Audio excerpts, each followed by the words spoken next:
अस्सलाम वालेकुम। आज हम बात करेंगे तर्के वफ़ा के फर्स्ट एपिसोड के बारे में।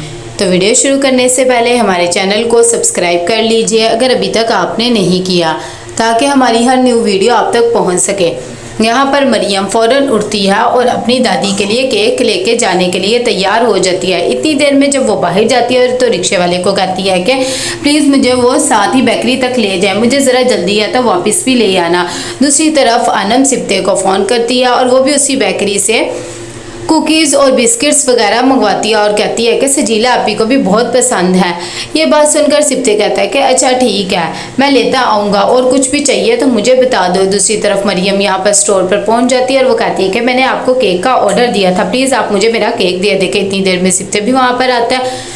वो उधर आकर कहता है कि सारे नमकीन बिस्किट्स वगैरह पैक कर दें क्योंकि मुझे नहीं पता कौन से मेरी सिस्टर को पसंद है। मरियम कहती है कि इतने ज़्यादा आप लेके जाके क्या करेंगे, रिज़क की ऐसे बेहरमती नहीं करती, वो उसे फ्लेवर बता देती और कहती यही ले लें। दूसरी तरफ हया अपनी मामा के साथ मिलकर सारी अरेंजमेंट्स वगैरह कर रही होती है कि इतनी देर में मरियम जाती है अपनी दादो को उठाने के लिए। जैसे ही वो उनसे बुक लेती है तो कहती है कि दादो आपको कैसे पता लग जाता है कि कोई आया हुआ है। उसकी दादा कहती है कि इस उम्र में कौन सा नींद इतनी ज़्यादा पक्की होती है, आहट से ही पता लग जाता है। और मुझे बताओ तुम ठीक तो हो ना, सब खैरियत है। मरीम कहती है कि हाँ सब खैरियत ही है, आज आपकी बर्थडे है तो इस वजह से हमने सेलिब्रेट करनी है, जल्दी से आ जाए डैड के आने से पहले, वरना अब्बू का तो आपको पता ही है कि इतनी देर में।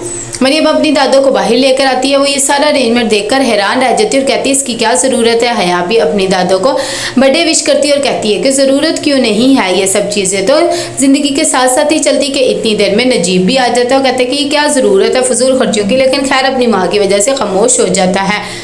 यहाँ पर सिप्ते अपने दोस्त के साथ उसके मसाइल सुन रहा होता है और कहता है कि अब क्या हो गया है आयशा भाभी के साथ तुम्हारे मसले। वो कहता है कि वो अपनी फैमिली शुरू करना चाहती है लेकिन मुझे नहीं लगता कि अभी हमें इसकी ज़रूरत है। सिप्ते कहती है कि लड़कियों की सोच बहुत ज़्यादा तेज़ होती है, अगर वो कह रही है कि वो सारा कुछ मैनेज कर लेंगी तो फिर तुम करने दो ना।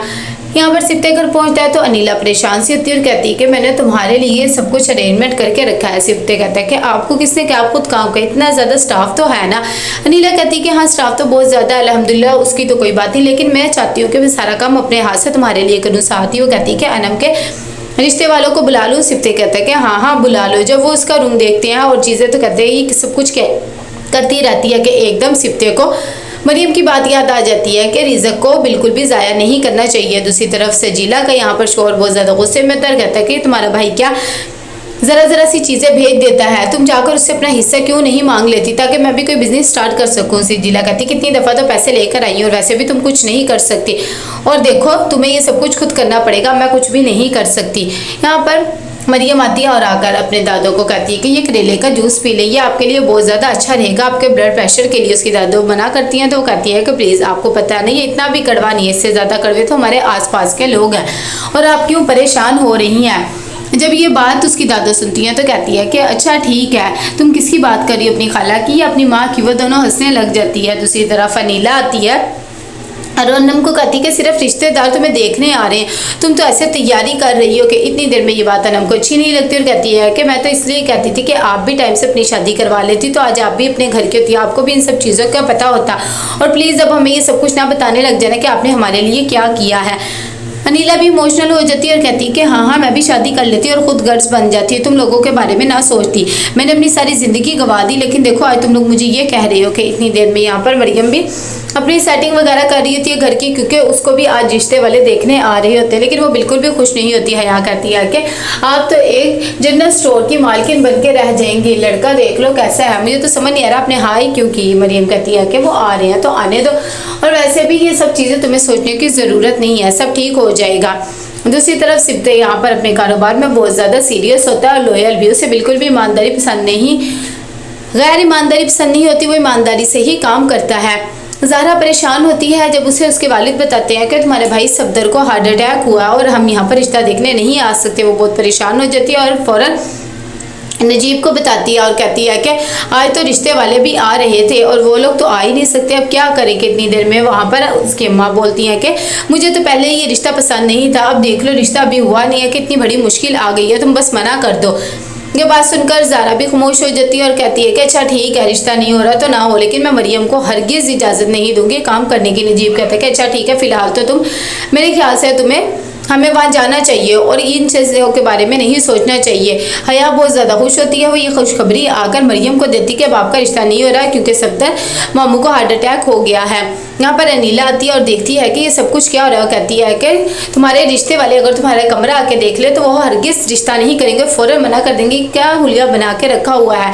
अनम कहती है कि वो ऐसा हरगिज़ नहीं करेंगे, उन्हें इतनी अच्छी लड़की जो मिल रही है। और एक बात आप सुन लें, मैं अपनी हैसियत के मुताबिक ही जहेज़ लूँगी, मुझे एक फर्निश अपार्टमेंट चाहिए और कार भी चाहिए, बात आप याद रखना।